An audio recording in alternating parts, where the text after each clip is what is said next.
Hello and welcome to our next lecture in inferential statistics. So today we will continue our series of lectures on hypothesis tests, and specifically we will build upon our previous lectures.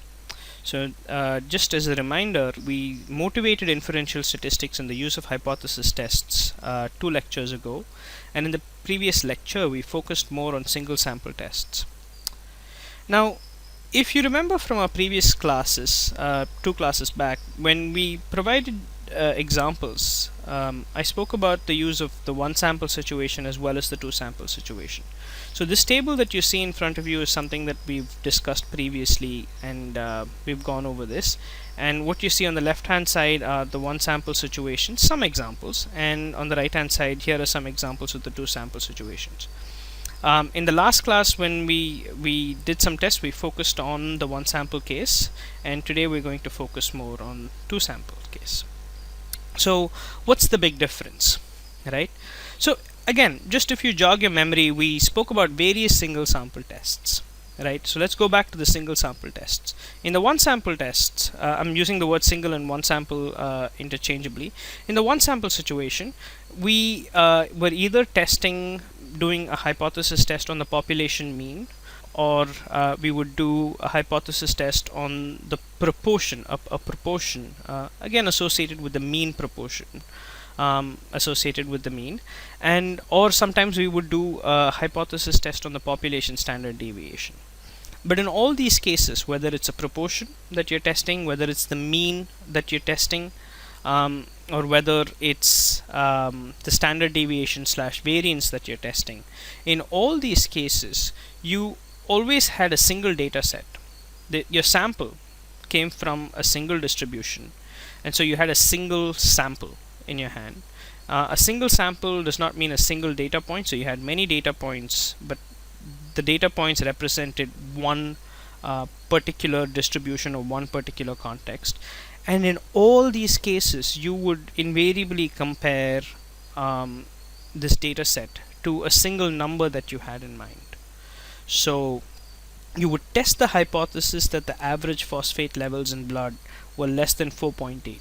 Here the data set that you had was the data set associated with phosphate levels in blood for maybe a person or a machine or a set of people. Whatever the context is, it was still one data set, and that data set was used and compared to a specific number. In this particular case, that specific number was 4.8. That number could be something else. In the case of the proportion test with the health department, it was 5% that you were testing against. And in different cases, in the case of the garage, it was comparing it to the national average, which conceivably would have been a particular number. So that's the third example.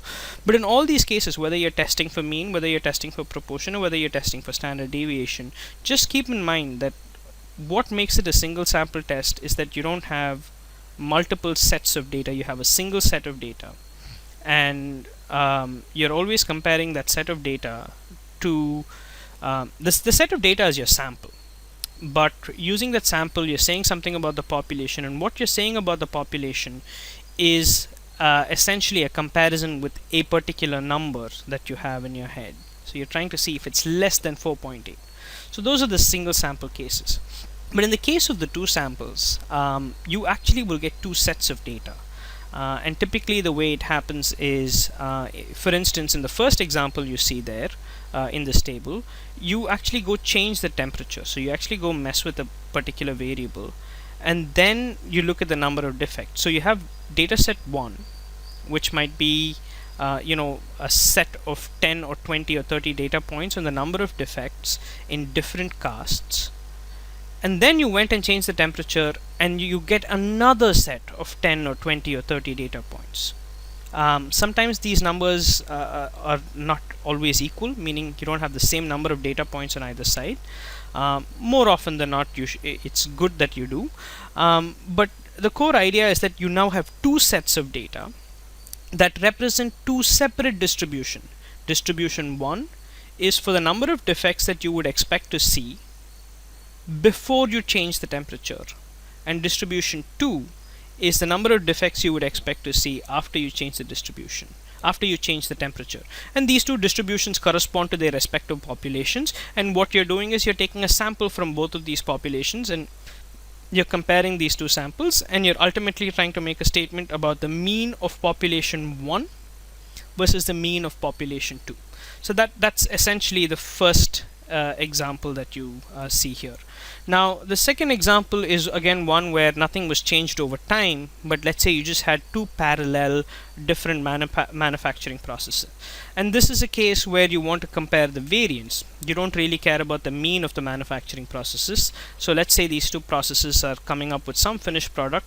You're more interested in the variability of this finished product, so you don't care really what the mean is. But again, the idea is that you will have manufacturing process A, and there will be some distribution associated with it, and there'll be a data set associated with that sample, and you'll have manufacturing process B, and you'll have another data set associated with that sample. So and even the last example, which is 10 standard girls taller than 10 standard boys, is also fairly just a straightforward extension of what we discussed, where you have two different data sets and you're comparing the two data sets. So keep in mind that you don't have to have a number in your mind, and I'll talk about the odd case where you do have a number in your mind. But the one big difference is with two sample situations, you are ultimately having two separate data sets. So instead of thinking of the words as one sample and two sample, that sometimes gets confusing. I just like to think of it as a single set of data versus two sets of data. That kind of emphasizes that there are many data points. The other way of thinking about it, which sometimes helps me, is to think of it as, for the first time with two sample tests, you're dealing with two variables. You're always going to have the variable that you're measuring. So in the case of let's take each of these examples. In the first case, the variables, so I'm going to call them 1, 2 and 3. So let's do that. So this is 1, this is example 2, and this is example 3. You don't have to circle it. Okay, so in example 1, the variable that you're measuring is the number of defects. Okay, so that's your output variable.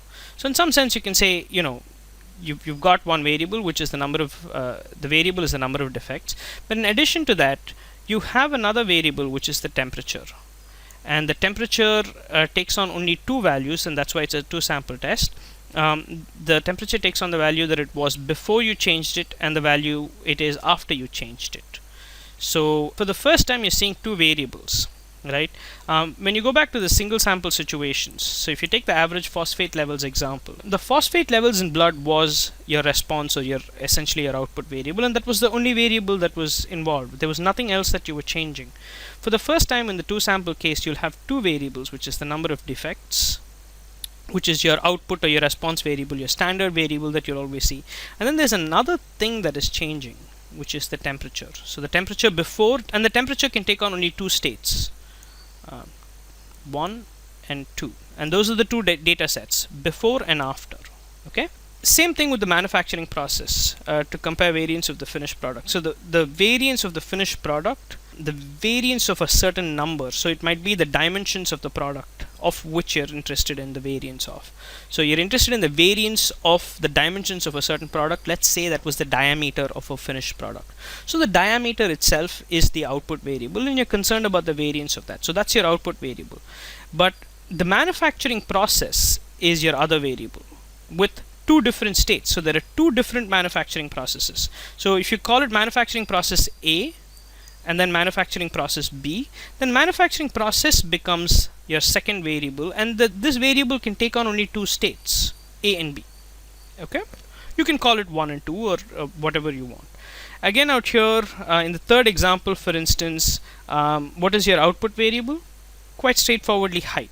So you're measuring height in both cases, and that's your output variable in the third case. And the second variable of interest, and you can think of it as the input variable, is gender. Right, so girls versus boys. So you have data sets for girls, and then you have a data set for boys. 10 standard is not a variable because it's consistent across both, so it's just a detail in some sense. But what you'll be measuring is height 1, height 2, and so on, dot dot dot, and same thing out here also. Okay, so it's like one way to think of the difference is obviously that you're dealing with a single data set with a single sample case, and you're always comparing that to a number. In a two sample case, you're dealing with two data sets. And another way to think of it is, for the first time in the two sample case, you'll actually be encountering two variables. One very clear output variable, or the response variable, that is the variable of interest, that is what you're comparing. And then the input variable, essentially what are the two classes that you've created in your system that you're comparing this response variable across. Okay, but otherwise you'll find that the core steps, this rubric that we created last time in terms of steps for hypothesis tests, sticks, right? Which is that you still need to have a null and alternate hypothesis. In this case, the null and alternate hypothesis looks a little different. If you remember, in your previous example, you would have a null hypothesis such as mu1 is equal to 4.8, or mu1 is less than or equal to 4.8. Here you'll typically have a hypothesis like mu1 is equal to mu2. You can have different types of null and alternate hypothesis. If you remember, in the single sample class, we spoke about how you can have a single tail tests and two tail tests, where typically something, going back to your single sample class, things like a mu1 is equal to 4.8 would lead to a two-tail test, right?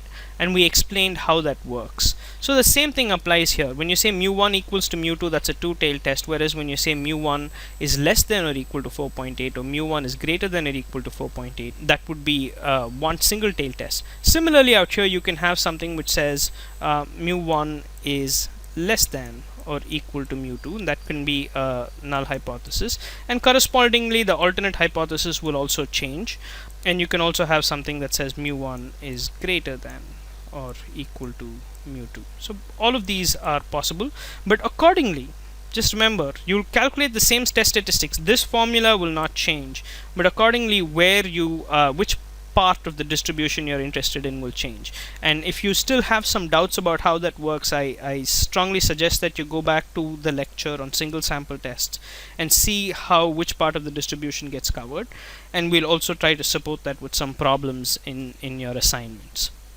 But the important thing for you to remember with the two sample case is that the same core concept of single tail and two tail tests hold. Okay, there will be a small exception to this, and we'll quickly cover that. I mean, it's not really an exception, but it's more of an addition, and we'll cover that towards the end of this lecture in terms of creating more complex hypotheses. But for now, just see this as a simple extension of the single sample tests, but you have a mu1 and a mu2. Okay. The second step still holds, which is that you'll do some basic calculations or arithmetic on data to create a single number called the test statistic. Last time we saw a different formula for the single sample z-test. Here I've given you a formula for the two sample z-test. Okay, two sample z-test.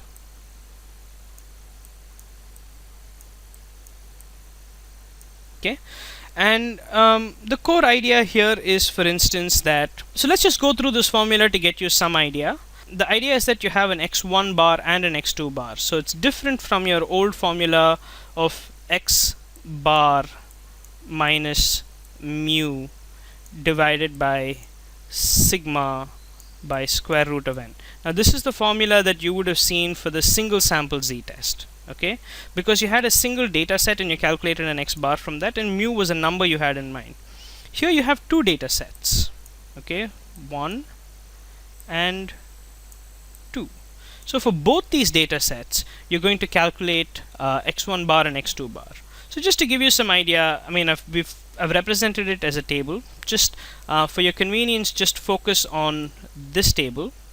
Okay, we're going to use this table for some other purpose. So on this table with the arrow, you have two sets of data. So one set of data corresponds to A, one set of data corresponds to setting B.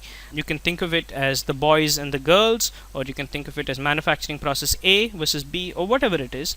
And this number out here in the bottom, which is x1 bar and x2 bar, essentially there needs to be a small dash above it if it's not clear.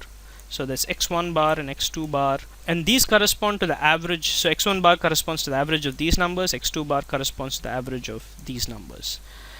So you can think of it as xa bar and xb bar, but you can also x1 bar and x2 bar are also just fine. It's just convenience. So this x1 bar and x2 bar, let me clean this page up. X1 bar and x2 bar is essentially what gets plugged in to these two formulas, and I'm going to come to d naught in a second. But similar to the z-test of the single sample case, you will need to know the standard deviation of the populations associated with the two means. So x1 bar and x2 bar are essentially the sample means that you get from this distribution, but you have this distribution associated with 1 and 2 separately, right, with a and b separately. And so if you're going to stick with the nomenclature of sample 1 and sample 2, sample 1 has a mean mu1, right? Sample 2 has a mean mu2. We're testing the hypothesis that mu1 is equal to mu2, but there's a standard deviation associated with sample 1 and a standard deviation associated with sample 2. That's sigma 1 and sigma 2. We need to know sigma 1 and sigma 2. Okay, so those are numbers that need to be given to us, so you need to be able to derive it from first principles, not from the data. So you can plug those in, and n1 and n2 would correspond to the number of data points that's there. So if these are 10 data points that are here, then you would actually see, so the 10 data points in A, maybe there are 15 data points in B, so you would plug in the 10 and 15 correspondingly, and that would be n1 and n2. Okay, so you plug all of that in, and I said I'll come back to d naught, and this d naught is the small addition to the simple hypothesis that you can form here. So if you had a simple hypothesis like mu1 equals to mu2, then your d naught would be equal to 0. Okay, so this is the idea where you say something like, manufacturing process A, the mean of the manufacturing process A is equal to the mean of manufacturing process B, and then that's fairly straightforward. But what if you said something a little bit more complex, like the mean of manufacturing process A is 3 units higher than the mean of manufacturing process B? In that case, your null hypothesis is really that mu1, suppose you were to say mean of manufacturing process A is equal to 3 units, mean of manufacturing process B plus 3 units. So it's 3 units greater than mean of manufacturing process B. Right? So if that becomes your null hypothesis, then your null hypothesis becomes something like that, right? Which is mu2 plus 3 is equal to mu1, and then d naught will take on a value, and then d naught would take on the value 3, right? So you can create more complex hypothesis. More often than not, d naught tends to be kept at 0. You're more interested in questions like, is A equal to B? But sometimes if you're interested in questions like, is A 3 units greater than B? Or is A equal to B plus 3 units, just to keep it consistent as a 2 sample test. But if you're more interested in saying, is A greater than B plus 3 units, in those cases again it will become a single sample test, but you would still need the use of something like 3. Okay, so now you do this and you calculate a test statistic the same way as you did before. The formula is a little different, but once you calculate it and you have a z number out here, the distribution you're talking about is the same distribution that you were dealing with in the single samples test, which is, so if the null hypothesis is true, which is that if mu0 is equal to mu2, mu1 is equal to mu2, and you make some assumptions, and then the test statistic, which is what you've derived, z, should be no different than a single random number from a z distribution, or a single normal distribution with mean 0 and standard deviation 1 square. Okay, so that part of the logic is exactly the same, and the way you test the probability using either the z tables from, that is, these are some tables that you'll see in the back of statistics textbooks, or you could use Excel or MATLAB or R. And we discussed some formulas in Excel during the previous class. Those formulas are all identical. You're doing the exact same thing. And the core idea is that you use this software to calculate the probability, which is called a p-value. And if the p-value is low enough, then you reject the null hypothesis. You reject this hypothesis that you created, which is that mu1 equals mu2. So guys, like, everything out here in this part is exactly the same as your single sample test. The only thing that changes is this formula and your null and alternate hypothesis. Again, the core concept of using two-tailed and one-tailed tests also is the same. Okay, so having described this, let's briefly go into the tests that are actually available. So we've already discussed the z-test. Another example that I can think of, if you kind of learn by examples, is so for instance, it's often thought that calcium supplements could reduce blood pressure. So you could conceive of a simple test where you give calcium to some people, let's say 20 people, and then for others you give placebos, so people don't these are just sugar-coated pills where they think they're taking calcium, and you can compare. So let's say you gave it to 20 and 20 people. You can compare the blood pressures of these two sets of people. So you'll have one set which is the calcium set, and you'll have one set which is the placebo set, and then you can test the hypothesis that the mu of calcium, so mu of calcium is equal to the mu of the placebo. Or in this case, because the hypothesis goes out and says that calcium should create lower blood pressure, you can test the hypothesis that mu of calcium is less than or equal to mu of the placebo. Okay, so just another a random example for you on that. You can alternatively use the t-test. Okay, and the reason for using the t-test, again, the goal of the z and the t-test are always the same, with the same difference as in the case of the single sample tests. The difference being that in the t-test you don't know the standard deviation already. You in the z-test you know sigma 1 and sigma 2. This is given to you. In the t-test this is not given to you, and so you have to calculate S1 and S2 in order to figure out. Now, if you remember, in the single sample case, we said there is an exception to this rule. So we said the basic rule is if you know standard deviation, use z. If you don't know standard deviation, use t. And in most cases in life, you're not going to know the standard deviation. So the t tends to be popular for that reason. I mean, think about it, right? It goes back to saying you're actually testing the hypothesis associated with means because you don't know mu1 and mu2. If you knew mu1 and mu2, you won't be doing any of this. Right? Now, imagine a world where you don't know mu1 and mu2, which means you don't know the population means of the two distributions, but someone comes and tells you what the population standard deviations are. Kind of rare to find, right? So more often than not, the t gets used.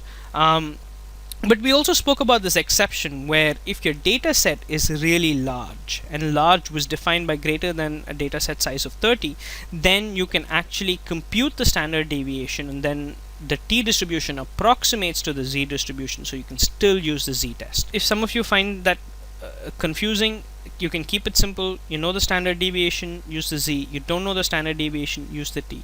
You can't go wrong with that. Okay.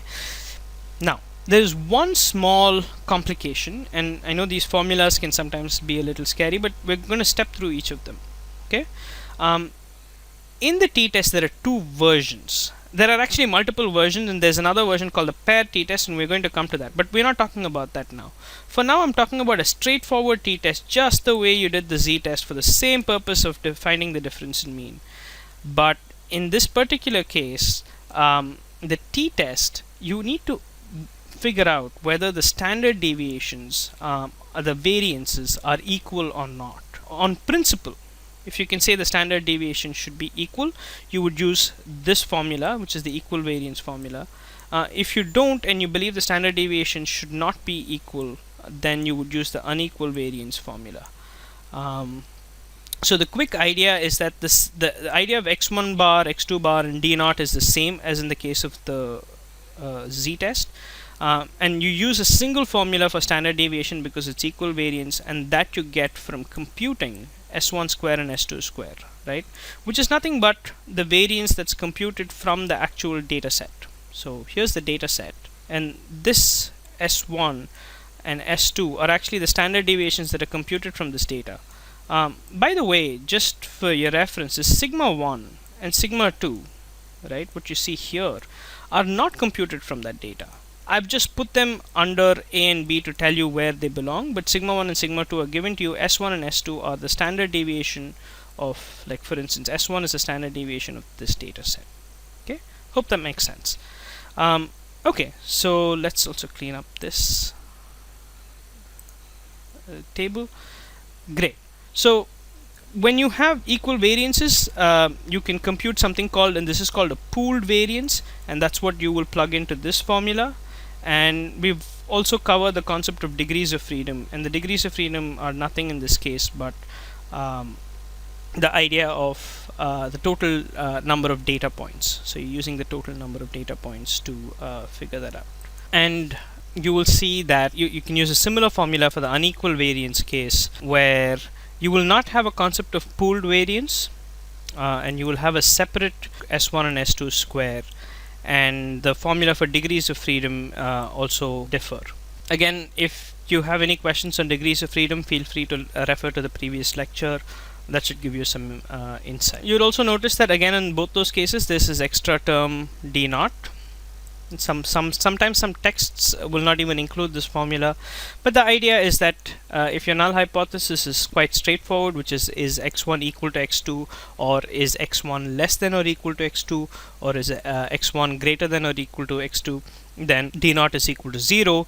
But if there's an offset term, such as is x1 equal to x2 plus d naught, then you'll need d naught, or is x1 greater than x2 plus d naught. We now move on to the next form of t-test, and this is called the paired t-test. It's also trying to test the same core concept, which is mu1 equal to mu2, but it's doing so in a slightly different way. And the idea behind the test is the following. In a typical test, you have two data sets, and here I'm referring to everything that you can see on your left hand side. Data set A, and you have data set B, and you're trying to see if mu A equals mu B, and you're doing that using x1 bar and x2 bar and so on, right? Now if there is some kind of logical pairing between the rows, so far we've actually ignored any connection between this data point to this data point, right? Because there need not be any connection, and in fact the number of data points in B need not be equal to the number of data points in A, which is why we have two completely different terms, n1 and n2, in all these formulas. But if n1 was equal to n2 and there was a logical connection between each point, then you want to use something called a paired t-test. What do we mean by a logical connection between the 2 points? We mean the following. Either that, let's say you're doing this same test of the calcium and placebo. We discussed this test in the context of a z-test. Suppose you didn't know the standard deviations, you could have very well used it as a t-test. Okay? But let's say that you were doing a calcium and placebo, but the way you were doing the test was that for each person, for each individual person, you would give a calcium tablet, look at the change in blood pressure, and then on a separate day give the same person the placebo tablet, right? That means for each person there would be one recording in calcium, one recording in placebo, which could mean that each row could signify, the calcium for person X and the placebo for person X. So there's actually a very clear logical pairing. So the second row could be something quite simply calcium for person Y and placebo for person Y. So in that sense, these two data points, while yes, A continues to mean calcium and B continues to signify placebo, but this is specifically for, there's a logical connection that both of these are connected by this person Y. So a lot of times, applying the same treatment on the same essentially experimental unit could be that logical pairing. And when you have that logical pairing, a great way to get more out of your test is your paired t-test.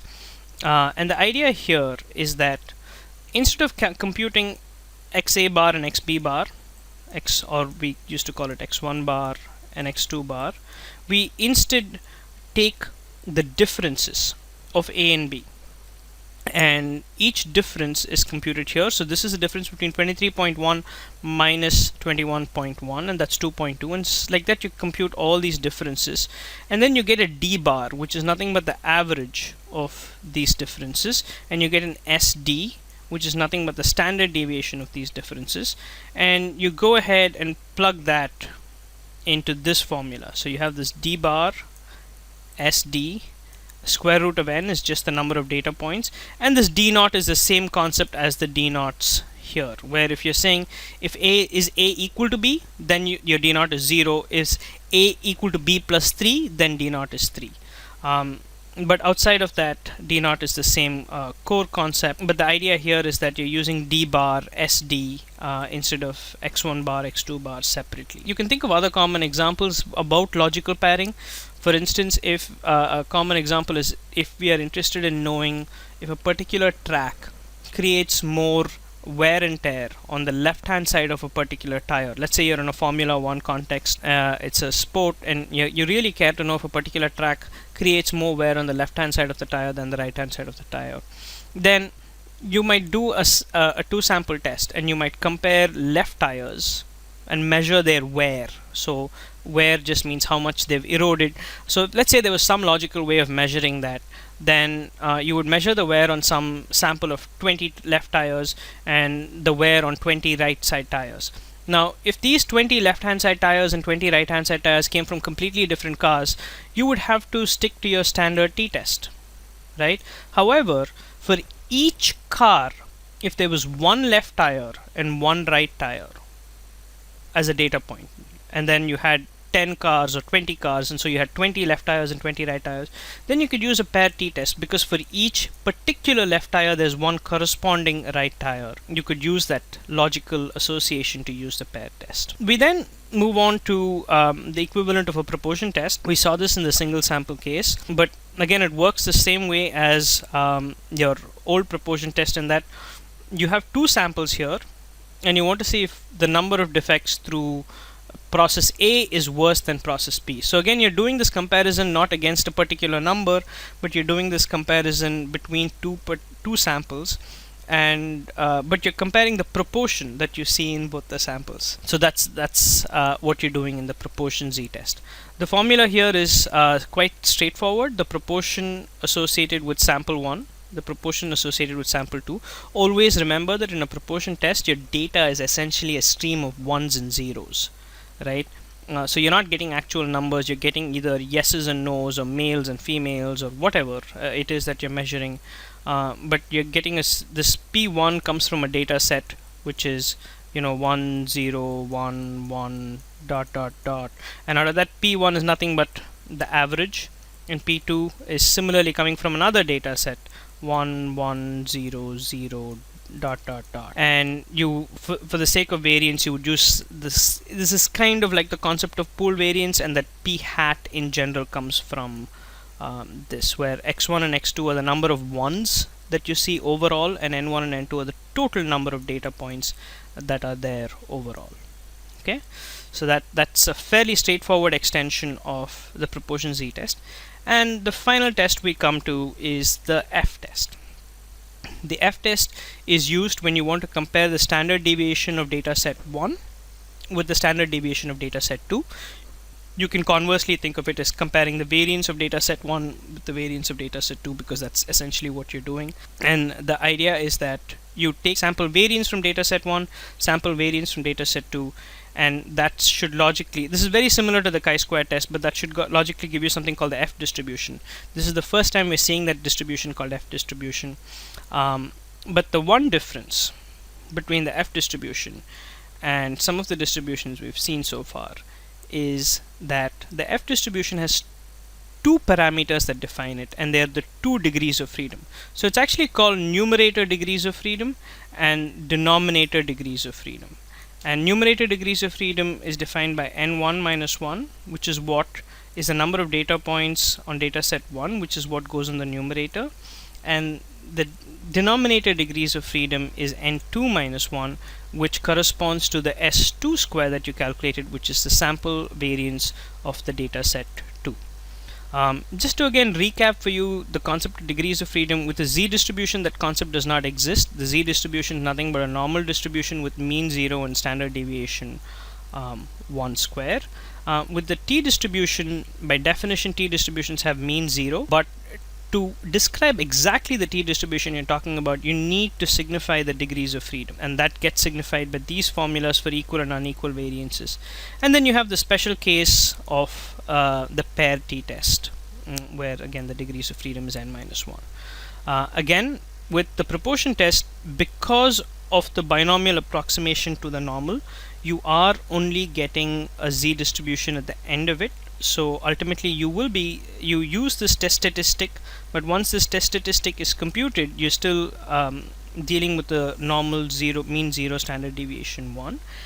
And finally, for the f test, which does a test of compares two variances to see if they're equal or not, you have to define it based on numerator degrees of freedom as well as denominator degrees of freedom.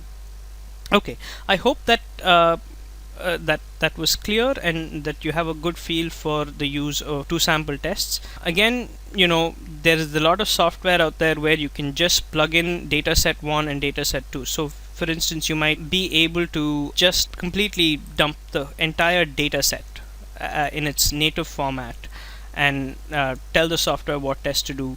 But using these test statistics, you have a better understanding of what you're doing when you understand the formulas. And once you compute the formulas and carry out your tests, then you can use a software to get the exact probabilities.